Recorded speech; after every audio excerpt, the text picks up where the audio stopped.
you hear stories about, like, you know what I'm saying, when artists do interviews, right? They be having these stories like they was in the streets at like 3 years old, just crazy shit, right? That's it, you know what I'm saying? I'm not telling you to create no story, but like, were you kind of in the streets at an early age, or you just kind, you know what I'm saying, you grew up how you grew up? Nah, I was what you call a baby kid. I wasn't, you feel me, no, you know what I'm saying? We wasn't doing no B&Es and shit. We was nigga knocking and shit. You feel me? My grandma told me I gotta be in the crib when the street lights cut on and that's your ass, you know what I'm saying? Now, when the nigga got older and shit, like when I moved to my people's crib, like my daddy's crib, you know what I'm saying? When I went into public school, I ain't gonna lie, that's what really turned the nigga up, public school, bro.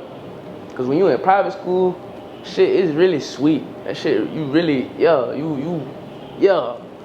But public school, yeah, that's where that shit, they turn you into one of them for sure. For sure.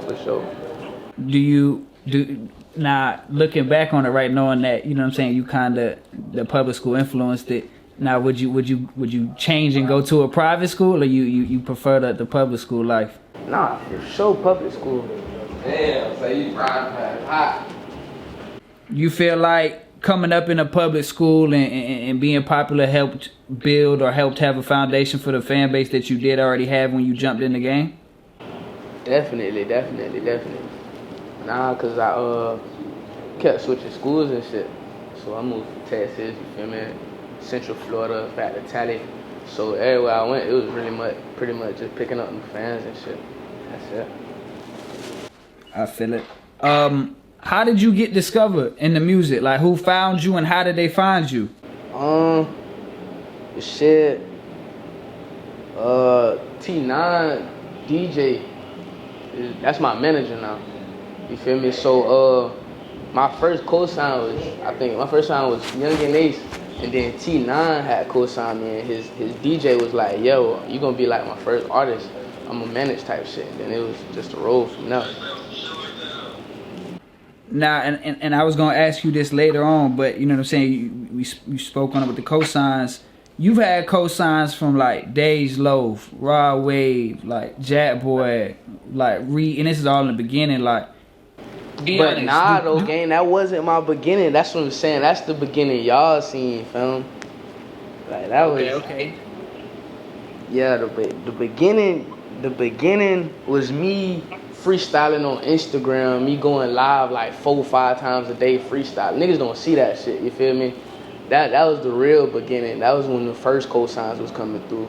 Rod cosign when I was like at 10K, you feel me? After Rod cosign, that's when all the other cosigns came through, to be honest, if we being real. But I'm saying like when I first started, it wasn't, I only had like, I want to say,